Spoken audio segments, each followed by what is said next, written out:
प्रणाम, नमस्कार। बहुत स्वागत है आपका उस कार्यक्रम में जिसका नाम है हे प्रभु आनंददाता। अपनी प्रतिक्रियाएं हमेशा की तरह भेजें। हमारा जो नंबर है आपकी स्क्रीन पर है 7000969440। ये नंबर आपके विचार, सुझाव, सवाल जो भी हों उस पर तत्काल लिखकर भेज दीजिए।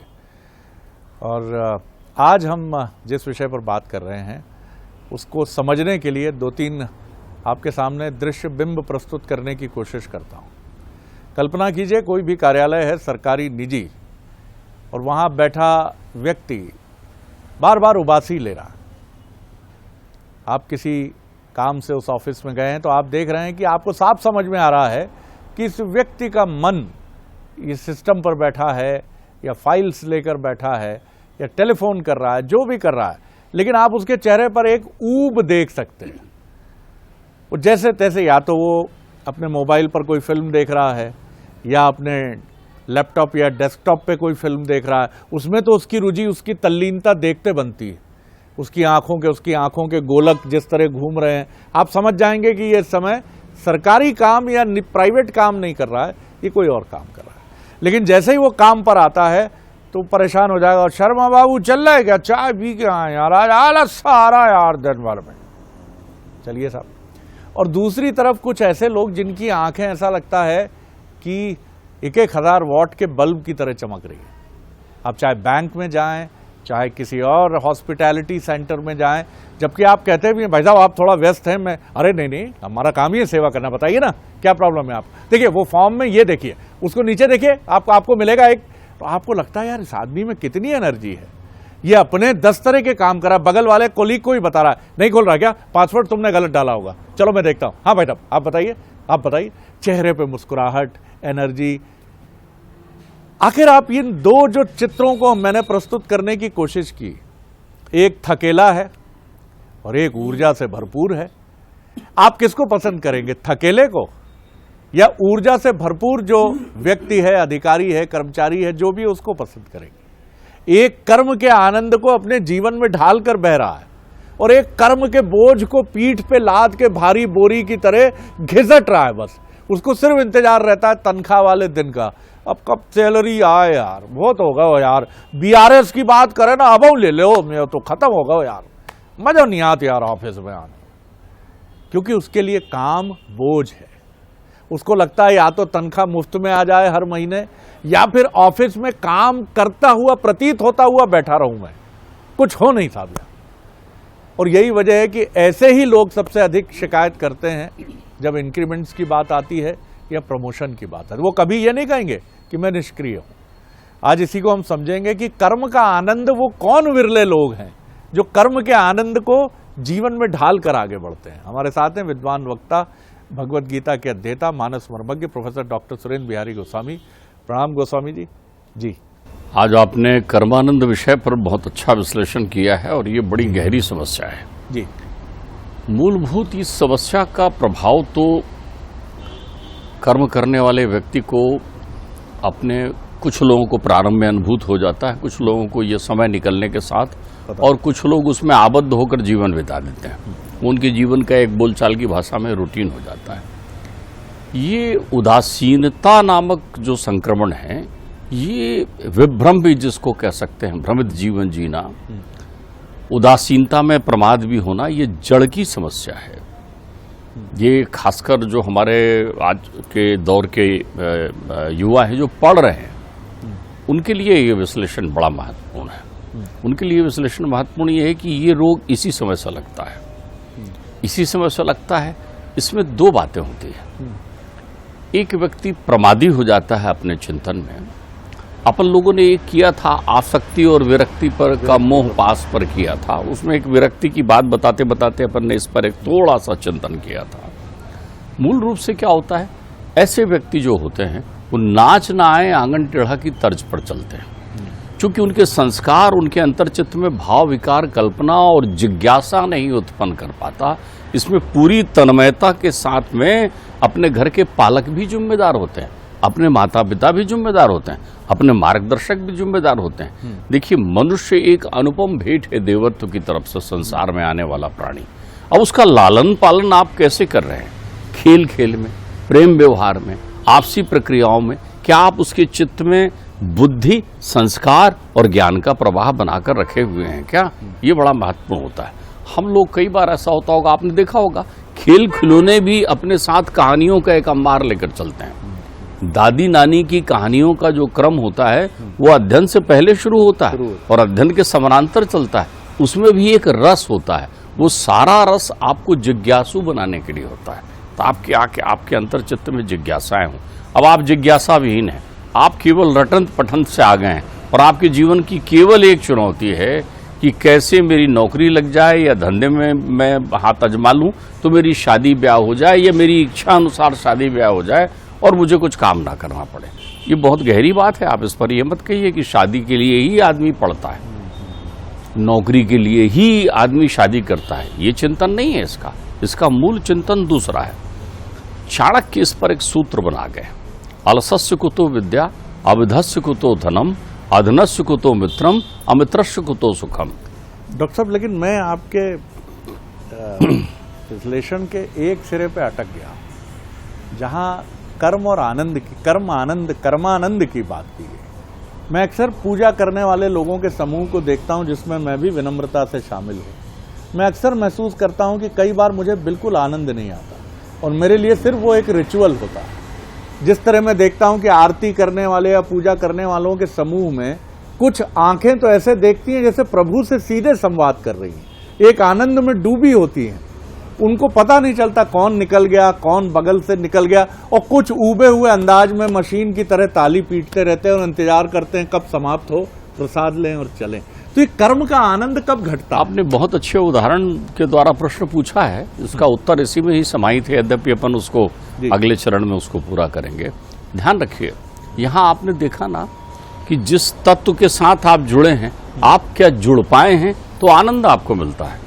चूंकि पूजा हो रही है लेकिन आप वहां नहीं जुड़े हैं जहां पूजा हो रही है।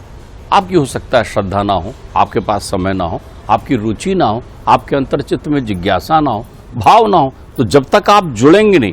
हमारे यहाँ इसलिए जड़ चेतन जो शब्द का उपयोग किया गया है, भाव, ध्यान रखिएगा, जड़ चेतन वो जोड़ दिया गया है, प्रकृति ब्रह्म ये जोड़ दिया गया है। क्यों जोड़ दिया गया है? ताकि आपको ये बता सके कि दोनों का जुड़ो रहना जरूरी है। जड़ को जड़ तो कहा है, लेकिन उसकी अधिष्ठात्रा देवी प्रकृति बना दी गई है कि प्रकृति उनकी देवी है। कण में जो जड़ है, वनस्पति जो बढ़ रहे हैं, जो पेड़ पत्ते पौधे घर परिवार, इसमें जड़ है। आपकी उसमें आसक्ति है ना, आपकी घर में आसक्ति होगी तो घर आपको अच्छा लगेगा। लेकिन कई लोग बोलते हैं ना, घर मुझे काटने दौड़ता है, इसका मतलब आपका वहां जुड़ाव नहीं है। तो आनंद कब उत्पन्न होता है? जब आदमी दो एक हो जाते हैं। जिस तत्व के साथ आप काम कर रहे हैं, आपने विषय लिया है। आप ध्यान रखिएगा, ये समस्या कहाँ से उत्पन्न होती है। एक विद्यार्थी जीवन में अपना पढ़ने के लिए विषय लेता है। अब विषय कौन लिवा रहा है आज के समय में? 12 भर घर में, पुराना फार्मूला, अंग्रेजी में 75% घर में माता पिता तय करते हैं कि पिता पुत्र को, बच्चियों को कौन सा विषय लेना है, और वो अपनी परिकल्पना के आधार पर तय करते हैं। वैसे ही जैसे वो अपने बेटे का नाम खुद तय कर देते हैं, दादा दादी नाना नानी का अवसर ही नहीं आने देते, परंपराओं को छोड़ देते हैं, संस्कारों से विमुक्त हो जाते हैं। वो टीटू पीटू डबली पपली पिंकी डिंकी अपना नाम रख लेते हैं, खुद संतुष्ट हो जाते हैं जैसे वो परिपक्व हों। वो स्वयं तो आनंद से वंचित है ना। माता पिता को भी कर्म में आनंद नहीं आ रहा है। ध्यान रखिएगा, पीढ़ियां निकल गई है इस रोग के आधार पर। क्यों निकल गई पीढ़ियां? क्योंकि अंतर्चित्त में उस कर्म के प्रति एकाकार नहीं है। ध्यान रखिएगा, जो लोग अपने जीवन के महत्व को समझते हैं वो अपने जीवन की कहानी लिखना चाहते हैं। आनंद कहानी लिखने वालों को ही मिलता है। ध्यान रखिएगा, हमारे यहाँ बड़े बड़े भक्त भी हुए हैं, इसके कितने सुंदर उदाहरण हैं।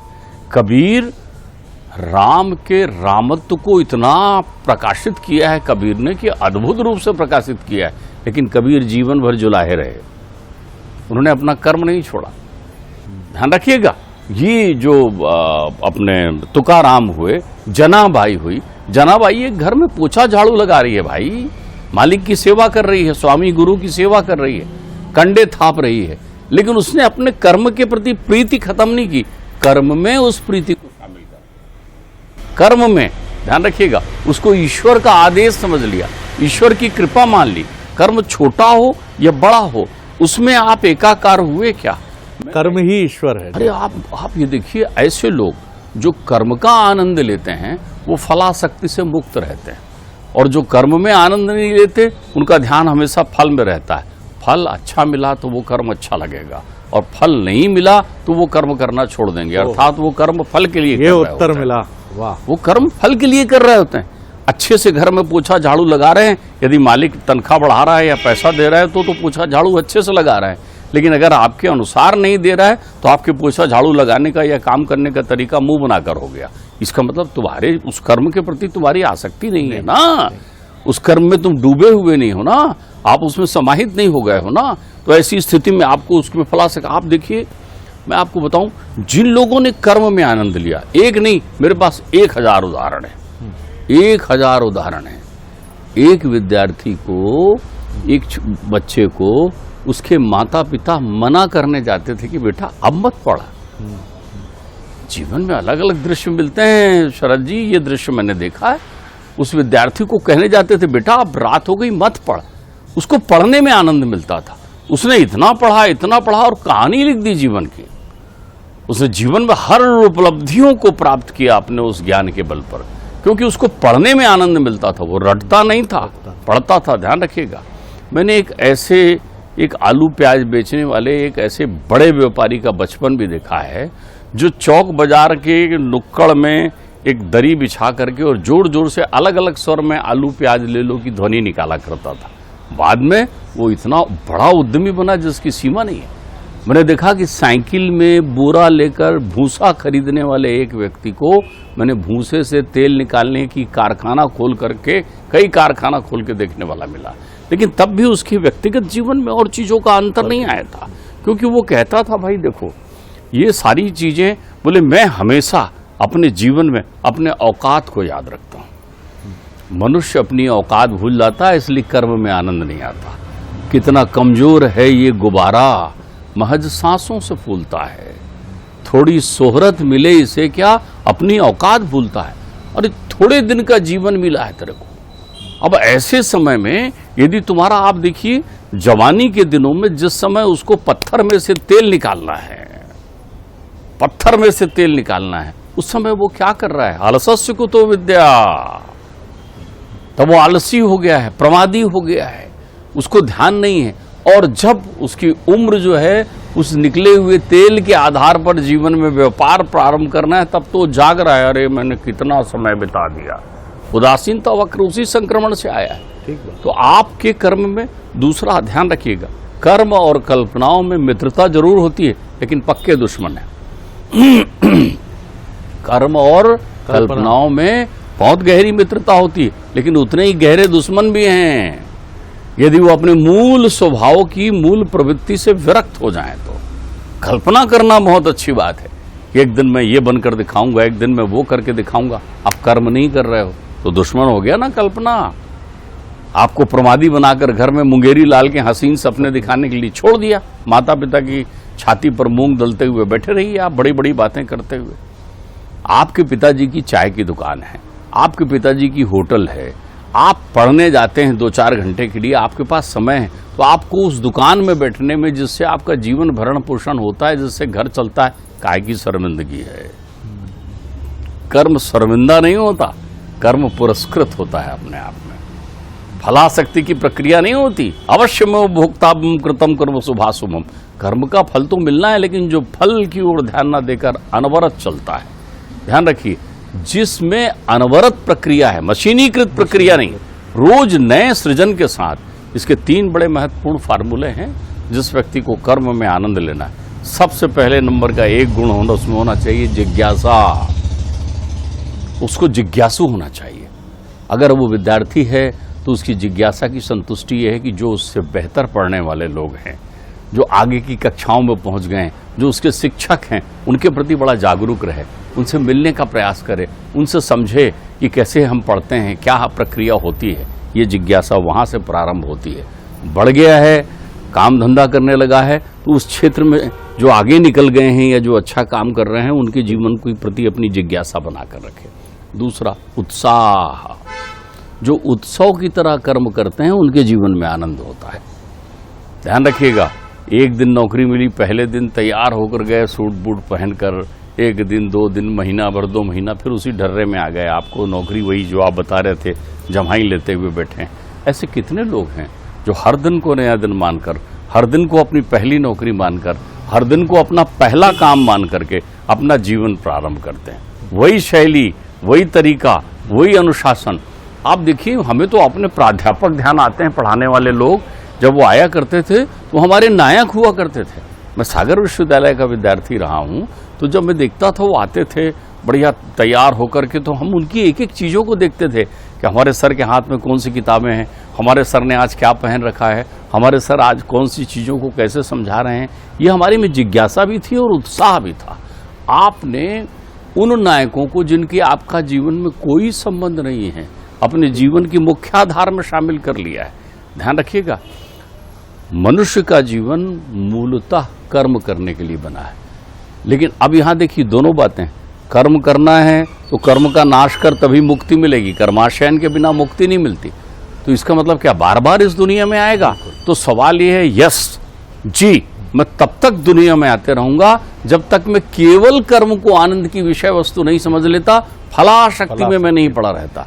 यदि आपके अंतर चिंतन में कहीं भी ये धारणा है, यही सबसे महत्वपूर्ण सूत्र है। और इसीलिए वो लोग जो फलाशक्ति में नहीं उलझते हैं, कर्म के वास्तविक अधिकारी और कर्मानंद का पूरा उत्साह से आनंद उठाने वाले वही लोग होते हैं। आप कल्पना तो करिए, कई लोग पहले ही फैसला सुना देते हैं। मैं खुद कॉलेज में कई बार मैं भी उस भीड़ का हिस्सा रहा हूं जो कहते थे यार कि लिखा तो बहुत अच्छा था, अपनी किस्मत ही खराब है यार, हर बार नंबर नहीं मिलते अच्छे। अब आप ही अपने नियंता बन गए, आप ही विधाता की तरह अपनी किस्मत के बारे में खुद ही फैसला सुनाने लगे। अरे भैया, जब आप ये बात कह रहे हो तो फिर तो कुछ कहने के लिए बचा ही नहीं। और एक तरफ वो लोग कर दिया था, अब तो बस प्रभु देगा, अच्छा देगा, जो भी है, इतना भी नहीं सोचते। मुझे तो लगता है वो हर बार उत्साह से अपना काम करते हैं, चाहे वो पेपर लिखना हो, चाहे वो क्रिकेट खेलना हो, चाहे वो ऑफिस में काम करना हो, चाहे घर का सौदा सामान खरीदना हो। कई लोगों को जब मैं बाजार में सब्जी खरीदते देखता हूं तो उनकी आंखों की चमक, और कुछ लोग ऐसे रहते हैं कि वहां भी वही उबासी लेते हुए टमाटर दे दो, और दूसरा देख के यार अच्छे नहीं आ रहे आजकल मंडी में, कहां से ला रहे हो दादा, ये इसमें ठीक नहीं लग रहा। उनका उत्साह और एक उबे हुए आदमी का पर्स धीरे से निकाला, ला भैया दे दे, घर जाके भले ही डांट खाएं। तो ये अंतर है कि आप कर्म का कितना आनंद, क्योंकि आप सिर्फ एक ही चीज सोच रहे हैं, कब ये समय खत्म हो और आप अपने किसी भी व्यसन की तरफ, वो फिल्म देखना हो, तंबाकू खाना हो, सिगरेट पीना हो, मदिरा पान हो, आप उसकी तरफ बढ़ चले। और यही आदत है कि आपका कर्म जो है, कर्म छूट जाता है पीछे। कर्मानंद अगर आप उठाएंगे, किसी ने कितनी खूब बात कही है कि दुनिया में किसी और नशे की जरूरत क्या है, जिंदगी का नशा ही इतना गहरा है कि उतरता ही नहीं है। बहुत आनंद आया डॉक्टर साहब, प्रणाम कर रहा हूं आपको। अगले एपिसोड में एक और विषय लेकर उपस्थित होंगे। प्रणाम, नमस्कार।